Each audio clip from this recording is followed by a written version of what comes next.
Salutations aventuriers et aventurières, je vous retrouve pour une vidéo sur, pas Waven du coup, mais au sujet de Waven. Voilà, je suis trop heureux, on a enfin eu une communication de la part d'Ankama.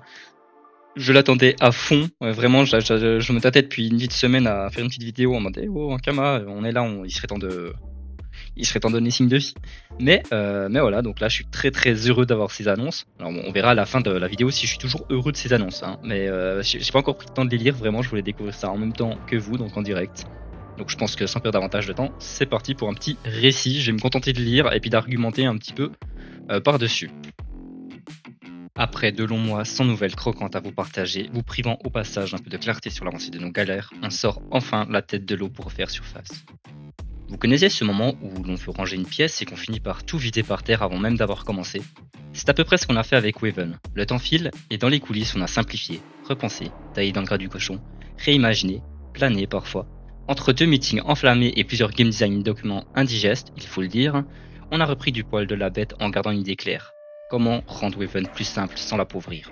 On a beau aimer le système complexe, les combos à rallonge et les builds qui pètent le crâne, il arrive un moment où, même nous, on ne sait plus trop ce qu'on fait.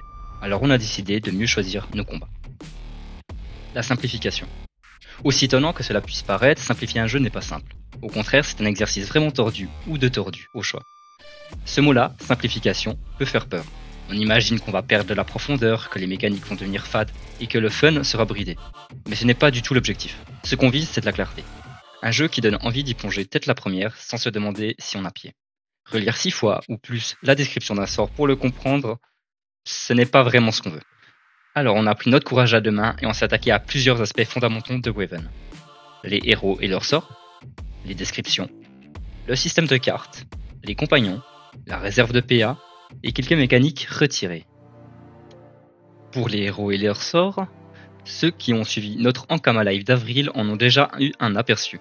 Mais posons les choses proprement. Dans la nouvelle version de Waven, chaque héros dispose de 4 sorts uniques et d'un passif qui lui est propre. C'est tout pour l'identité du personnage. Tous les autres sorts, environ 150, sont désormais communs à l'ensemble des héros. Plus de sorts de classe, plus de builds bloqués parce que oh zut, je voulais faire ça mais ce n'est pas pour cette classe. Concernant les passifs de héros, notre intention est de tous les retravailler, mais on reviendra dessus dans une prochaine note dédiée à ce chantier. Pour les descriptions, vous avez été nombreux à nous faire la remarque, parfois avec des mots doux, parfois moins, la description des sorts était souvent une énigme. Trop longue, trop technique, trop opaque, il faut bien l'admettre, vous aviez raison. Alors on a repris tout ça, mot par mot, ligne par ligne. L'objectif? Que chaque sort dise clairement ce qu'il fait, quand et comment, sans que vous soyez obligé de sortir le tableau de correspondance croisé sur Excel. On a réduit la longueur des textes, standardisé les termes, revu l'ordre des informations. Le résultat? Des sorts qui se comprennent et en une seule lecture, sans jargon douteux.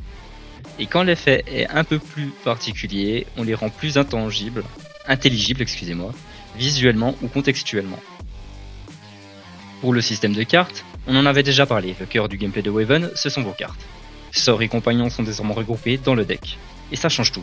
Chaque deck est désormais composé de 16 cartes que vous pouvez choisir librement parmi vos sorts et vos compagnons. Les sorts coûtent toujours des points d'action, tandis que les compagnons nécessitent des points de commandement. C'était les jauges avant. Pour obtenir des points de commandement, il faut réaliser certaines actions sur le plateau ou jouer certaines cartes de sort en combat. En combat, vous aurez désormais jusqu'à 9 cartes en main, contre 7 auparavant, ce qui permet plus de souplesse, plus de choix tactiques et surtout moins de frustration sur les tirages, et moins de répétitivité dans les combats. On voulait que chaque tour donne matière à réfléchir, mais aussi à réagir. Derrière cette refonte, il y a une intention claire, celle de réunifier les systèmes, d'éviter les couches superposées qui se répondent mal, et concentrer l'attention du joueur sur une seule chose, comment il joue, et pourquoi. Et comme toutes les cartes, ou presque, sont désormais transversales entre les héros, le jeu devient aussi plus généreux dans sa manière de construire un build. Les compagnons. Beau sujet que celui des compagnons, ils n'étaient pas vraiment des sorts, pas vraiment des héros, souvent utiles, parfois tués dès le T1. Bref, il est temps de remettre au centre du gameplay. Désormais, les compagnons sont des cartes à part entière, à égalité avec les sorts. Ils suivent les mêmes règles de deck building, se jouent depuis la main et bénéficient enfin d'un véritable espace d'existence stratégique. On ne les place plus parce qu'il le faut, ou pour gratter un effet passif. On les choisit, on les joue, on les fait évoluer. Ce dernier point est important car désormais il est possible de faire évoluer un compagnon déjà présent sur le terrain. Comme il existe sous forme de carte, une fois joué, il retourne dans votre pioche comme un sort. Si vous les piochez à nouveau alors qu'ils sont encore sur le terrain, vous pouvez les faire monter d'un rang en rejouant leur carte directement sur eux, pour un coût réduit en points de commandement. Chaque évolution améliore les statistiques d'attaque, de vie et le soigne. En dehors du combat, les compagnons peuvent toujours gagner en niveau, comme n'importe quel autre objet du deck. Cela coûte des exemplaires du héros en question. Et quelques kamas. Ça n'a pas changé. À partir d'un certain niveau, chaque compagnon débloque un sort spécial unique propre à son histoire. Ce sort est automatiquement ajouté à votre main lorsque le compagnon est invoqué, ou lorsqu'il effectue une action dédiée sur le terrain. Ces sorts spéciaux ont tous un lien narratif avec le héros concerné et permettent de retrouver certaines actions originales, emblématiques ou tout simplement fun à jouer. Les plus observateurs reconnaîtront sûrement l'artiste qui se cache derrière le nouveau visuel des cartes de compagnon. On lui a préparé un interview qui sortira un peu plus tard. On a aussi pris une décision qui risque d'en ravir certains. Nous avons étoffé le pool de compagnons avec d'autres légendes du Crossmos et nous avons retiré ce qui n'était pas des figures de l'histoire, notamment les personnages issus du jeu Crossmaga. Vous découvrirez ces changements directement en jeu. La réserve de PA n'existe plus, ou du moins plus sous la forme qu'on lui connaissait. Au fil de nos playtests, on s'est rendu compte que la réserve de PA était une mécanique peu ou pas naturelle pour les nouveaux joueurs. Autrement dit, ils ne la comprenaient pas, donc ils ne la jouaient pas. Alors, on a revu son fonctionnement. Certains sorts permettent toujours de générer des PA supplémentaires, mais au lieu de les stocker pour les activer quand on le souhaite, ces PA seront désormais automatiquement ajoutés à votre total au tour suivant. Les mécaniques retirées. Cette partie risque de faire grincer les dents, et on le comprend, mais elle est nécessaire pour comprendre où on veut aller avec Waven. Rien n'est gravé dans le marbre, je suis vraiment désolé pour les bégaiements. Rien n'est gravé dans le marbre. Les choix que nous présenterons ici sont ceux d'aujourd'hui et ils peuvent encore évoluer d'ici le lancement officiel du jeu. Nous avons décidé de retirer la fiche de compétences ainsi que tous les objets du jeu, anneaux, brassards, broches. Pourquoi ? Parce qu'à force d'empiler les couches, le jeu devient illisible. Pire, le système se parasitait entre eux et exigeait des longues sessions de tests après de non moins longues séances de theory crafting, juste pour valider les combos recherchés. La fiche de compétences en particulier n'encourageait pas la diversité des builds. Pour la plupart des héros, une seule voie s'imposait naturellement comme la meilleure, ce qui finissait par rigidifier le fun. Même constat côté objet. Ils apportaient surtout de la densité sans vraie profondeur. Trop de micro-effets, trop de cas particuliers. Je dois équiper cet anneau avant l'autre pour que ces bonus s'activent pleinement. Et clairement, pas assez de plaisir immédiat. Alors, on a tranché pour faire un jeu plus lisible et plus structuré pour repartir sur des bases claires et se réinventer. Par la suite, de nouvelles formes de personnalisation pour les builds pourraient voir le jour. L'écran d'accueil, vous l'avez vu, revu, apprécié, voire complimenté. Il servait surtout à choisir son serveur, cliquer sur le bouton jouer et admirer au passage le super taf de Sad et Frano sur le visuel de saison. Je suis désolé si j'ai mal prononcé le nom, vraiment je connais pas. C'était beau, ça mettait dans l'ambiance, mais ça s'arrêtait là. On s'est dit, et si cet écran devenait la hub principale du jeu, la porte d'entrée vers tous les modes disponibles, à quoi ressemblerait-il ? Est-ce que l'offre de contenu serait plus lisible ? Est-ce que la navigation serait facilitée entre les différentes expériences du jeu ? Attention, l'image que vous voyez ici n'est pas représentative du rendu final. C'est donc ici où tout commence. Chaque mode est illustré par sa propre carte, ses informations clés, une courte infobulle d'explication et rouler jeunesse. C'est un bon moyen pour nous de mettre en avant les nouveautés et les événements saisonniers, et un bon moyen pour vous de choisir le mode qui vous plaît sur le moment. Les noms annoncés dans les modes ne sont pas définitifs. Le mode Histoire, Story Mode sur le visuel, vous le connaissez déjà, c'est le mode PvE de Waven. Il n'est donc plus obligatoire de démarrer une aventure, créer un personnage dans ce mode pour débloquer les modes PvP et compétitifs. Les récits spéciaux, où on vous en parlait dans la Cross Mono de 2023 sous le nom de Quête héroïque. L'idée est de proposer un contenu narratif immersif transmédia où vous serez amené à revivre des épisodes marquants du Crossmos. Par exemple, affronter les Thors lors de leur invasion du village des Flaqueux à l'ère de Wakfu. J'avais adoré cet épisode, mais bref. Ou bien le combat d'anthologie mettant en scène Oropo et ses alliés face à Grugel-Ragran et son frère Chibi sur l'île d'Oma. Le mode roguelike ou survie, c'est notre terrain de jeu préféré du moment, le premier étant les expéditions.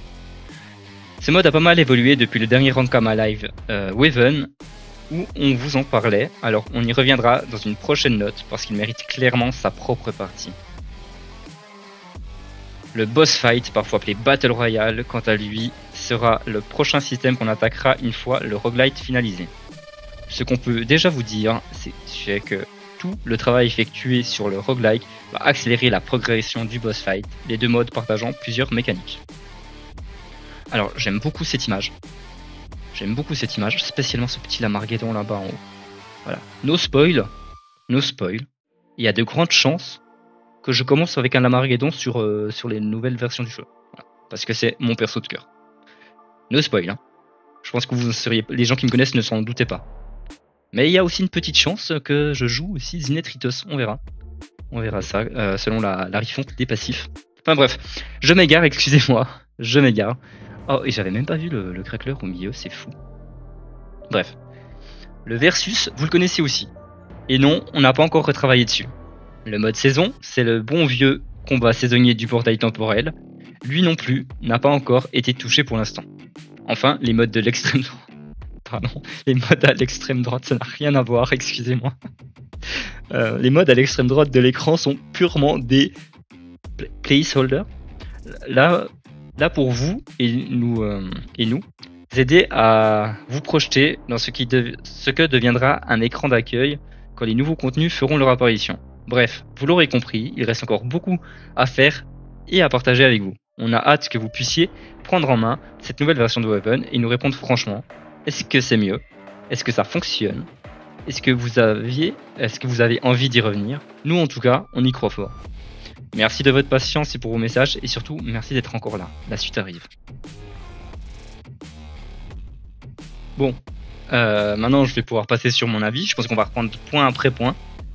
Là comme ça chaud, je dirais que je suis plutôt content des annonces parce que ça me rassure quand même beaucoup, même s'il y a certaines choses qui foutent très peur, hein, dont la suppression totale des objets, mais on y reviendra. On va reprendre depuis le début et du coup je vais donner mon avis. Voilà, donc là la simplification. Donc ils nous ont dit justement que le jeu était trop dur au début, que ça donnait pas envie de s'y plonger parce que c'était hyper complexe quand on débutait. Et ça, pour le coup, c'est vrai. C'est vrai que quand on n'y connaît rien, c'était assez terrible de se lancer et puis d'essayer de comprendre toutes les mécaniques tellement il y en avait. Mais bon, ils veulent donc simplifier les héros et leurs sorts, la description, le système de cartes, les compagnons, la réserve de PA et plus les quelques mécaniques retirées. Donc côté des héros, moi je pense que c'est une bonne idée. J'ai juste peur que 4 sorts de personnages ce soit trop peu. J'ai vraiment cette idée sur les SRAM en fait qui me fait très peur. De me dire, mais en fait, SRAM, si chaque SRAM a 4 sorts de pièges, c'est peu. Est-ce qu'ils vont mettre des sorts de pièges disponibles pour tous les héros? Mais ça serait assez bizarre. Ou alors du coup il faudrait qu'ils ajoutent un système de type passif sur les dégâts des pièges, ce qui fait que du coup on choisirait pas les pièges sur toutes les autres classes pratiquement que SRAM. Bon, avec tous les changements qu'ils proposent, c'est peut-être le cas. J'espère juste que les SRAM auront plus que 4 pièges à poser, parce que ça c'est un peu triste, 4 pièges sur 16 cartes, ça fait peu. Donc bref, voilà, donc ça c'est pour ce qui est héros. Moi je suis un petit peu triste quand même pour cette réserve de PA qui disparaît pour arriver automatiquement dans notre prochain tour. Parce que ça veut dire qu'on est obligé de les jouer directement au tour d'après et ça c'est tristounet quoi. Enfin moi je trouvais ça super, c'est le fait de pouvoir activer quand tu voulais ta réserve, tu pouvais préparer ton terrain T1, T2, puis T3 tu balançais la sauce. Je trouvais ça vraiment cool comme mécanique. Bon, c'est pas très coop friendly, mais le système était cool, le taco, le Jikan, c'était vraiment des classes super pour jouer comme ça. Franchement c'était du vrai kiff. Après, au niveau de la simplification des descriptions, ça je pense que c'est une très bonne chose. Est-ce que du coup ils simplifient trop les sorts? On verra. Moi honnêtement, franchement je pense pas. Je trouve que les sorts globalement sont assez simples. C'est juste que c'est vrai que des fois ils sont un peu expliqués particulièrement. Au niveau du système de cartes, le fait que les compagnons soient directement intégrés en fait dans le deck, moi je trouve ça cool.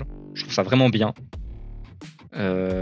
Voilà, je pense que j'ai rien à dire de plus dessus. Je trouve que c'est bien parce que du coup ça veut dire que tu peux jouer avec plus que 4 compagnons, tu peux jouer avec 4 compagnons. Le fait que maintenant aussi on puisse rejouer le compagnon alors qu'il est encore sur le terrain si on le repioche, c'est fou. Pour booster ses PV, le heal, de booster son attaque, moi je trouve ça dingue, je trouve ça vraiment dingue. Et suivant comment il booste les compagnons, parce que ça du coup ça va être très important quand même. Suivant comment il booste les compagnons, parce que forcément on va pas... Il faut que les compagnons tiennent le coup quand même, parce que 16 cartes, oula, terrible. 16 cartes, c'est quand même long à cycler. Donc on verra comment ça se passe, s'il y a des accélérations de cycle ou pas. Mais moi je suis très très satisfait de l'intégration des compagnons dans le deck. Le fait qu'on soit obligé de jouer 16 cartes aussi, ça nous empêche d'avoir un cycle trop régulier. Typiquement, bah, je sais pas si vous aviez vu mes vidéos à l'époque sur le Zinetritos. J'avais fait un deck 9 Zinetritos où en fait je cyclais mes sorts tous les tours. Chaque tour, je jouais la même rotation de sorts dans le même ordre parce que j'arrivais à cycler exactement comme je le souhaitais. Alors ça m'avait demandé beaucoup de théorie craft et de tests pour trouver la rotation parfaite. Et c'était un peu lent du coup à mettre en place, mais c'était voilà, tous les sorts, j'avais mon, je sais plus ce que c'est le nom, exactitude je crois, le bouclier là qui coûte 7 points d'action, qui te met autant de points d'action en réserve que ce que tu as de cartes en main, enfin ouais, voilà. Donc voilà, réserve de PA, ça j'en ai parlé avant, je suis un petit peu déçu quand même. J'aimais beaucoup l'ancien système avec la réserve de PA que tu claquais quand tu voulais. Je pense qu'ils auraient pu essayer de la garder en la clarifiant un peu. Par exemple en l'intégrant au tutoriel, pourquoi pas, pour que les joueurs comprennent bien à quoi ça sert. Au niveau des mécaniques retirées, qu'est-ce qu'ils nous disent d'autre? De retirer la fiche de compétence ainsi que tous les objets du jeu. Voilà, la fiche de compétence, on savait qu'ils voulaient la retirer. Bon, ça fait un peu mal dit comme ça, mais on verra, bah, justement vu qu'ils veulent retravailler tous les passifs de personnages, comment ils modifient ça. Typiquement, je sais que du coup l'Amarguédon, bah, nous on jouait avec le fait de pouvoir invoquer une âme à la mort du compagnon, puis quand l'âme mourait, ça nous donnait réinvocable à un de nos compagnons. Voilà, ça nous permettait de cycler nos compagnons, mais en fait, c'est une mécanique qu'on n'aura pas forcément besoin à l'avenir, étant donné que maintenant les compagnons sont de toute manière réinvocables vu que c'est des cartes. Alors, comment est-ce qu'ils vont modifier? C'est parce qu'ils vont faire en sorte que... le bug mental, je suis vraiment désolé. Est-ce qu'ils vont faire en sorte justement qu'on va garder une mécanique sur les âmes, etc. Enfin, c'est assez flou. Mais en même temps, je pense que c'est une bonne chose parce que du coup, il y a déjà beaucoup de personnages. Il y a déjà 32 personnages actuellement. Donc, si en plus ils gardaient ça, c'est vrai que ça fait vraiment énormément de choix. Alors, c'est cool, ça fait de la diversité. Mais justement, pour les nouveaux joueurs, ça perd. Et eux, leur but, c'est quand même de faire que les gens aient envie de se lancer dans le jeu sans se demander sur quoi ils mettent les pieds. Suppression de tous les objets du jeu, anneaux, brassards et broches. Donc il n'y aura plus de broches farmables. Bon alors je sais que de toute manière les runes ils avaient compté les supprimer, mais je sais pas si du coup ils ajoutent les boss de broches sur d'autres modes de jeu. Ça peut être cool parce qu'il y avait vraiment des broches intéressantes. Personnellement je déteste Galvala, mais c'est une broche qui était vraiment hyper intéressante à combattre parce que il est dur, il est stratégique. On peut pas faire n'importe quoi, on peut pas jouer n'importe quel build. Et ça, pour le coup, c'est un truc que j'espère pouvoir retrouver sur le nouveau Waven. Un jeu qui est simplifié dans l'ensemble, mais qui a des combats tactiques exigeants. Ça, c'est vraiment quelque chose que j'apprécierais. Au niveau de l'écran d'accueil, bon, je suis pas 100% fan de leur écran d'accueil, mais voilà. C'est pas ça qui m'empêchera de jouer à Waven, clairement. Moi, j'aimais bien ce petit délire d'île. J'aurais bien modifié les îles en fait tout simplement, fait spawn les gens sur les îles, normal. Alors je sais pas du tout comment ils vont conserver ces îles, mais je trouverais cool de conserver les îles et d'ajouter des PNJ très distinctifs les uns des autres et qu'on pourrait reconnaître facilement d'une île à l'autre. Par exemple, je sais pas, sur les cracklers, les cochons, les vampires, que ce soit, je sais pas, une petite bannière derrière chaque PNJ qui montre quel type de combat c'est, tout simplement quel type de contenu. Je trouverais ça beaucoup plus sympa que directement sélectionner le mode de jeu sur lequel on veut se lancer. Alors, blablabla, le mode roguelite, c'est vraiment le mode, par contre, ça m'intéresse de ouf. Hein. Ce mode roguelite. Je passe directement à la suite, hein, je suis désolé, j'ai pas fait de transition là. Ce mode roguelite, il me tente vraiment bien, le boss fight, c'est pareil. C'est deux modes de jeu que j'ai envie de garder à l'œil. C'est aussi des modes de jeu qui me font très peur, étant donné qu'ils nous ont parlé de deck préconstruit. Ils sont pas du tout revenus sur cette idée de deck préconstruit là dans la description, donc j'espère qu'ils ont laissé tomber. Vraiment. C'est vraiment le détail, j'espère qu'ils ne le mettront pas. Mais on verra, ça se trouve s'ils le gèrent pas trop mal. Je sais que Nazada avait fait une vidéo de 3 ou 4 heures qui parlait justement de l'Ankama Live, qui était vraiment intéressante. Et c'est vrai qu'il expliquait quelques mécaniques qu'ils pourraient mettre en place s'ils veulent vraiment garder les decks préconstruits pour que ça reste intéressant. J'espère quand même qu'il les garde pas. Versus blablabla, machin. Voilà. Donc là, je pense que je vais pas forcément faire tirer la vidéo sur beaucoup plus que ça. J'ai pu voir un peu ce que je voulais, donner mon avis. Dans l'ensemble, je suis très très content de ce qui a été annoncé. Le fait qu'ils suppriment les objets entièrement, ça me fait un peu peur, mais franchement sans plus.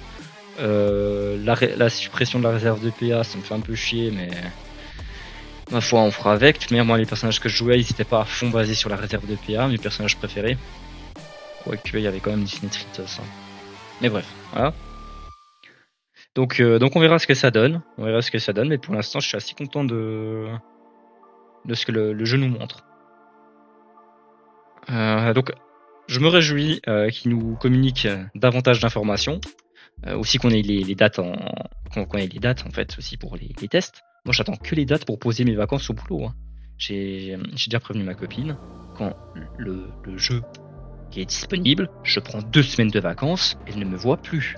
C'est voilà, je vais manger des chips dans ma grotte en jouant au Even, mais je disparais de la surface de la Terre. Je n'attends que ça, vraiment, je n'attends que ça. Autant c'est le jeu que j'attendais le plus de 2023, autant c'est également le jeu que j'attends le plus de 2025. Hein. Donc voilà, enfin bref, excusez-moi, je fais traîner en longueur, j'ai dit que j'arrêtais, donc je m'arrête là-dessus. Je vous souhaite à toutes et à tous une très belle soirée, et je vous dis à bientôt pour une nouvelle vidéo. Probablement à la prochaine annonce que fera Waven, ou autrement, enfin Ankama, ou autrement, peut-être si je leur fais une petite vidéo entre deux, en mode les bons souvenirs de Waven, blablabla, genre je relance le jeu, je refais quelques games, des fois j'en fais, j'aime beaucoup, ça me fait beaucoup de bien. Donc pourquoi pas aussi vous repartager des vidéos, même si je partage pas de nouveaux builds, juste des petites séquences de gameplay à gauche à droite, comme ça réunies en une seule vidéo. Enfin bref, ciao et bonne soirée.